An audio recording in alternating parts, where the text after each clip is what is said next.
comedians. And hey, a big round of applause for supporting live comedy for you people. This is awesome. Last week, 14 comedians. This week, 13. All ran out our new stuff. Thank you guys so much. So, I'm going to bring to the stage a fine-looking teacher who loves cashmere pants.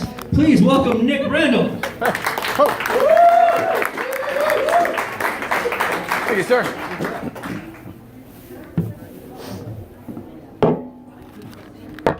I'm getting there.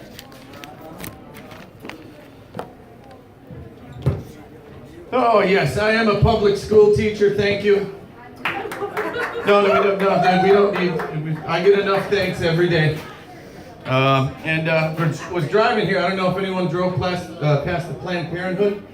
There were the protesters out there with the signs saying Jesus, etc., bad, etc., abortion, etc.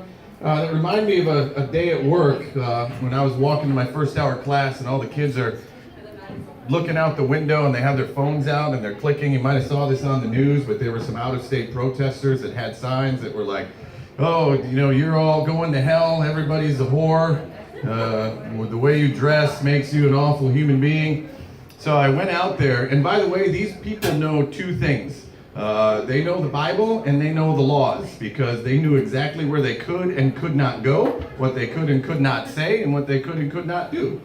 So they stayed off of the property, but you know, we went out there because there were buses dropping kids off, and I just went up to a guy and stood next to him, didn't say anything, and he's like, yeah, and these kids are coming off the bus, and he's like, yeah, all of you sluts in your whorish clothes, you're going to hell. And I'm like, okay, we need to calm that down, all right, there's kids here.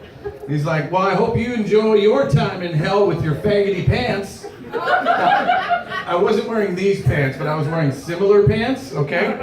And I said, okay, two things here. One, there are children walking into school. You cannot use that kind of language. Two, I have way more faggoty pants than this. So don't be telling me what I'm doing wrong.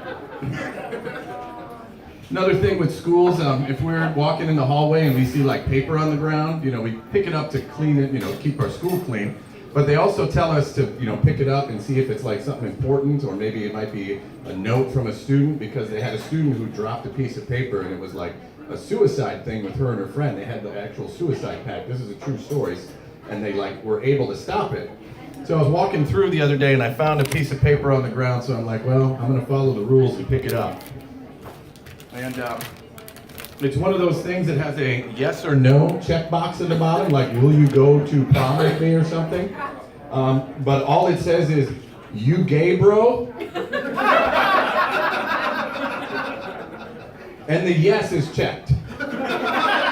So I did not take it to the school liaison officer, but I feel like I helped somebody out that day. I teach special ed, which it's very challenging, and sometimes we get kids that get in arguments, and there were kids in a restrained area. They had 3 kids in there, and then 2 kids got in a fight, and it was easily recognizable as the bad kid and the good kid. And the bad kid got like a yardstick and started hitting the good kid with the yardstick. So from watching like political shows and Fox News, I did the only thing I knew I could do to solve that situation. I gave the good kid a yardstick. And just let them beat the hell out of each other. And I sat back and cracked open a Budweiser. Because that's the way America's going. The other day I was able to convince an evangelical Christian that heaven doesn't exist. And it involves Chick-fil-A. The conversation went like this. So, do you believe in God? Yeah, I believe in God. Well, do you believe in heaven? Of course, I believe in heaven. Well, what is your definition of heaven? Well, heaven's just, a place you go in the afterlife. What do you do in heaven? Well, you do whatever you want. Heaven's like your own personal, that's why it's called heaven, man. It's perfect. Everything you love is there. Everything, it's great. Whatever you want to do, anytime, it's always there. Oh, that's great. That sounds wonderful. Do you enjoy fast food? I love fast food. I mean, it's unhealthy, but I eat all the time. I know we're in Wisconsin, but you ever eat at Chick-fil-A? Chick-fil-A is awesome, man. We should have more of them up here. They're great sandwiches. Chicken's great. Crispy's awesome. All right, and you know they're not open on Sunday, right? Well, yeah, it's the Lord's Day. You know, we can't, I love the fact that they do that. You know, we shouldn't be working on Sunday. Okay, is the Chick-fil-A in heaven open on Sunday?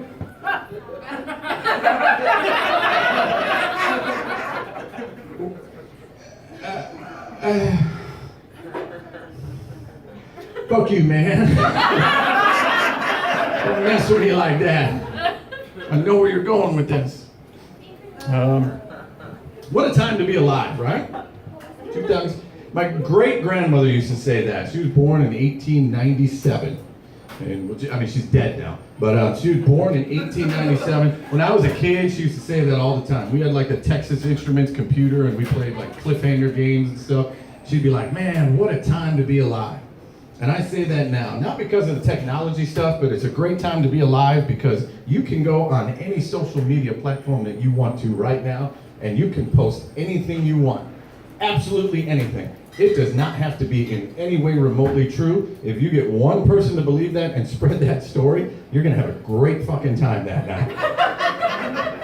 Because I mean, you look at anything. I mean, I hate to bring up tragedies and stuff, but you know, it's even like the whole thing that happened in Las Vegas with stuff is like, well, you know, there was a security guard on the ground that has a gun, and there's a video, but the video is kind of grainy, and it doesn't look like a security guard, and he doesn't have a gun, but it sounds like a gun. So I think the FBI had a security guard there, and he was the one shooting, and there was nothing. The windows were already broken on the Mandalay Bay, so it wasn't that guy. And he wrote a note, but because if you see the picture, the way he's dead, the gun is lying on his leg. There's no way you can kill yourself, and the gun is lying on the ground. So to be short, it was Hillary Clinton did the whole damn thing.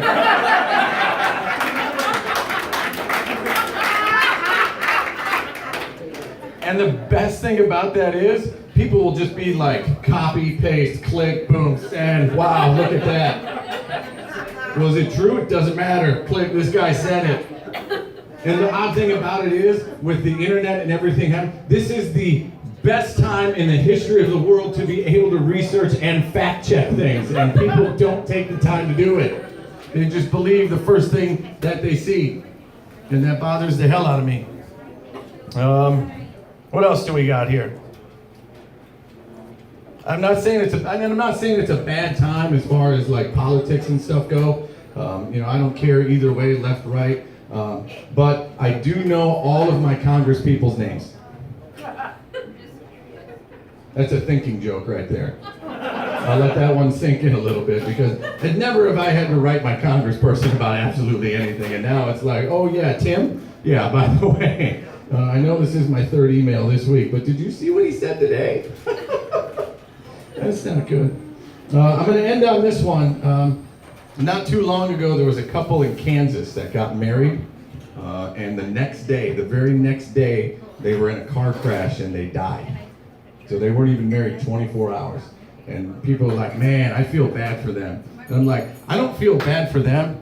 I feel bad for the one guy at the wedding that turned to his friend and said, I give it 6 months. My name is Nick, ladies and gentlemen. Thank you very much.